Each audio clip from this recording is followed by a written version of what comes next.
I've been stuck in a mess, can't get out of the bed. All these thoughts in my head saying better off dead.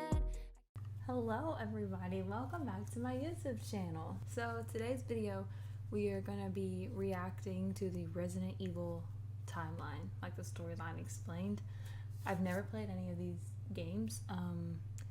I have seen parts of it, like some gameplay, like Dashi playing it or whatever, but we're going to be reacting to it. And also, if you want me to play this game, the whole series, comment and give this video a thumbs up, because I've been wanting to try it. So let me know if you guys want to see gameplay of it. Let's get into the video. Remember, never played any of these, so I might need y'all's help in the comments, kind of explaining what's going on. Line of Resident Evil. We'll have a look at where everything actually places and what important things happen within each game to the overarching story. Wait, did I do that math right? I don't know. Let's continue. Storyline of Resident Evil. As you can imagine, due to the length of the video, we're going to be doing quick views at every one of the games, which means we're going to be missing a lot of key elements. But if you guys enjoyed this video, I thought it would be a lot more effective and fun to look at each individual character's entire lifespan in our next series if we continue with Resident Evil. So, kicking it off from the top, in chronological order, we have Resident Evil 0 taking place in July 1998. This was set up as a sequel to the original game to give us more backstory on Rebecca Chambers, Albert Wesker, William Birkin, and basically the setup for Resident Evil 1. It's one of those sequel/prequel game situations. Rebecca was a part of the original team that had... Okay, sorry, already pausing. Every time I hear Rebecca, all I think is this. Rebecca! Rebecca! You cannot hide from me, Rebecca! Continue. Arrived and went missing, and this basically just sets everything up. Resident Evil 1, the official game that kicked off the entire franchise, shortly takes place in the same month in 1998. This kicked off the franchise with its haunted house location telling us the story of Chris and Jill being sent in to find their missing teammates. This led them down a path of discovering the true motivations of Umbrella, Wesker, and Birkin. This set up the grandiose mythos by explaining Umbrella was attempting to create bioweapons with their viruses. They used their resources to take control of Raccoon City, and even led to the reveal that Wesker was a double agent working for Umbrella. This was also the reveal of the T-Virus, which created the basic zombie-like bioweapons. Next up, we have Resident Evil 2 and 3. They both take place in September of 1998. I lumped them together because 3 takes place before and after 2, with the opening of 3 happening before 2 and the... Before and after 2? This is one of the things I'm going to need y'all to explain. Unless he explains it, but y'all can explain it too, because that doesn't make any sense to me. Ending happened... Also could be because I paused it, haven't had any explanation. Okay, let's go. After 2. Resident Evil 2 follows Leon and Claire as they have just arrived at Raccoon City. In this game, they're dealing with the massive breakout, basically the fallout from Resident Evil 1. In here, we get to see a lot of the T-Virus variations for the first time, things such as lickers. And we get to further dive into how much control Umbrella has over the city of Raccoon City. We discover that they had their hands in a lot of pots, controlling the police force, the mayors, the city works, and all kinds of stuff. Overall, this is mine and a lot of Resident Evil fans' favorite game in the franchise. But moving forward, we also have 3, which, like I said, takes place during this.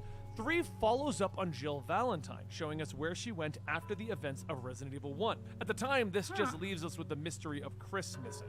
In Jill's game, we see that one of the strands of the T-Virus can actually make creations like Mr. X. This game mostly shows us that Raccoon City gets destroyed to cover up the evidence from Resident Evil 1 and the outbreak of the city. Because up until this time, with 4 games under their belt officially, the storyline basically is that there is an evil corporation creating bioweapons that happen to look like zombies and a few other weird monsters, and they happen to be doing it in Raccoon City, and now they need to destroy all evidence that this even happened while people escape. So they're creating zombies for their own purpose? But it's like they're not legit zombies, they're just tools. That's messed up. The next game in chronological storyline order takes place in November of 1998, Resident Evil Survivor. This one just kind of reveals that Umbrella is in more locations than Raccoon City. It's a light gun game that I remember the cover of, and that's about it. Following that, we have Code Veronica, which takes place in Ooh. December of 1998. This game sets up the return of Chris Redfield and Claire, as Chris is basically looking for where Claire ended up, and he ends up finding Wesker after Wesker betrayed Chris and his team. As much fun as this game is, it really just showed more of a dynamic between Chris, Wesker, and Claire. And we also see that There's Wesker so is many beginning to names. gain I can't powers by even, like, injecting himself remember. with the viruses, and he stole some of the bodies of the other individuals in this storyline for further research. Next up, we have Resident Evil Darkside Chronicles, basically just showing us what Leon has been up to following the events of the game. Apparently, he went after a drug lord in South America, where he discovers that it's overrun by zombies conveniently, because it's a Resident Evil game. Resident Evil Umbrella Chronicles is another light gun shooter game taking place around February of 2003.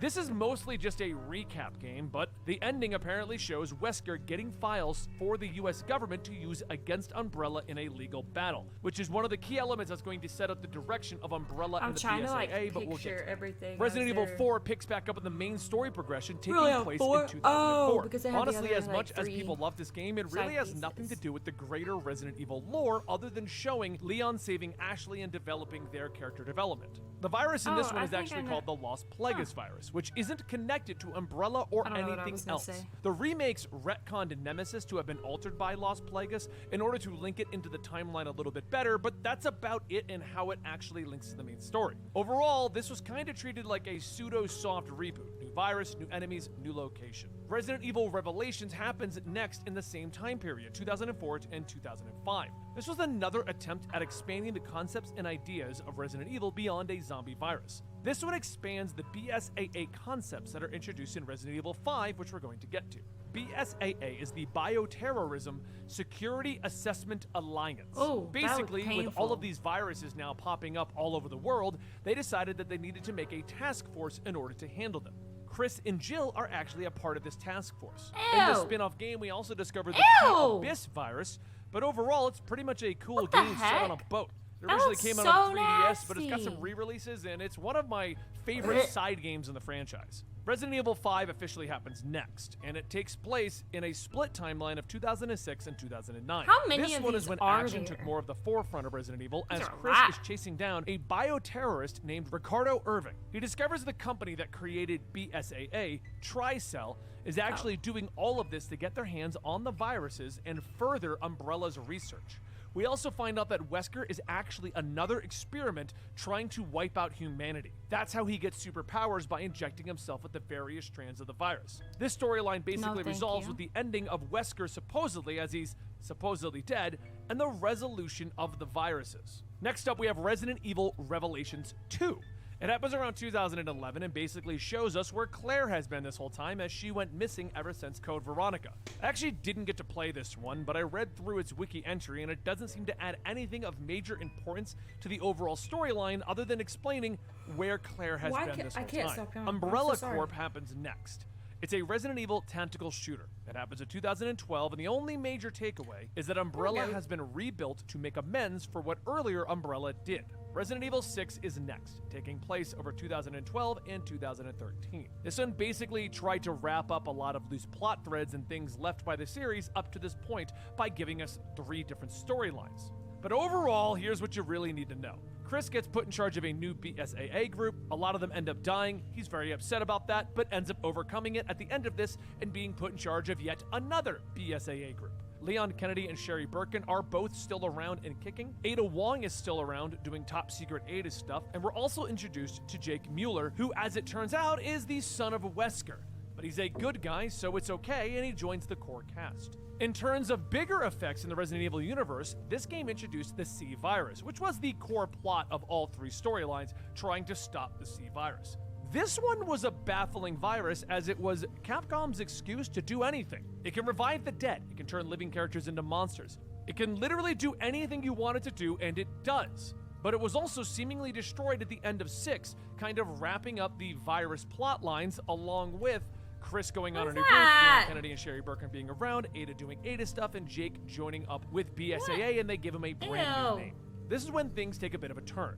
Resident Evil 7 is the first oddball. Taking place in 2017, it does nothing but hint at the rest of the series' mythos. Things like Umbrella, BSAA, and Chris Redfield make appearances and are referenced, but that's about it. As for what happens here, Ethan Winters, the new protagonist, is looking for his wife Mia. This leads him to a backwater location where there's a new mold-type virus thing, which is basically just the new virus, and we'll explain that a little bit better in a second. Resident Evil Village continues the storyline, taking place in 2021. Both of these I think this is the one that I saw Dashi play.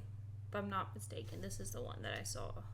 These games resolve with new viruses and a new star, Ethan's daughter Rose. So basically there's Yeah, the it Megamycete, is. which is an ancient organism that is the core of a giant mold colony. It caused the mold to reach out, and anything that it touched would become affected and changed and altered. Miranda saw Rose and Ethan as anomalies because they had messed with the mold in 7 and they lived. As Miranda messed with the mold further, it consumed the nearby village, which is how it all got weird and twisted and seemingly created werewolves, vampires, and stuff. That's kind of the important bits because at the ending of all of this, the mold virus was destroyed, and Rose ends up joining up with the BSAA as their newest member, but seemingly having weird mold powers that we don't have a lot of explanation on just yet. And that's the important bits on this one because at the ending, it was seemingly destroyed except for a small portion of the mold that the BSAA recovered and the inclusion of Rose as a main cast member now. Rose is a bit of an anomaly as well because she seemingly has mold-based Big powers, fish. but we don't know how they work or anything really beyond like a superficial level of what they are and what they do. This brings us up to date on the overarching storyline of Resident Evil. Obviously, there's a ton that I had to gloss over from the individual games and big things that happen to each individual character. But my goal here was to give you the overarching storyline as to where all the viruses and everything are at this point, because this game is crazy.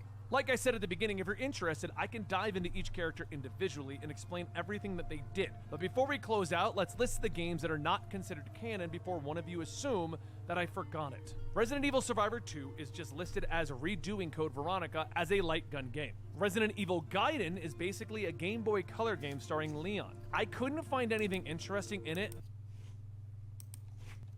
Okay, so Caleb said we didn't need to watch past all that. All right. Well, that seems like it would be very fun. So, comment down below and get this video to... I don't have many subscribers, but get this video to 30 likes, and we will start a whole Resident Evil series. From game 1 to the very end. I'm excited. So, get those likes up.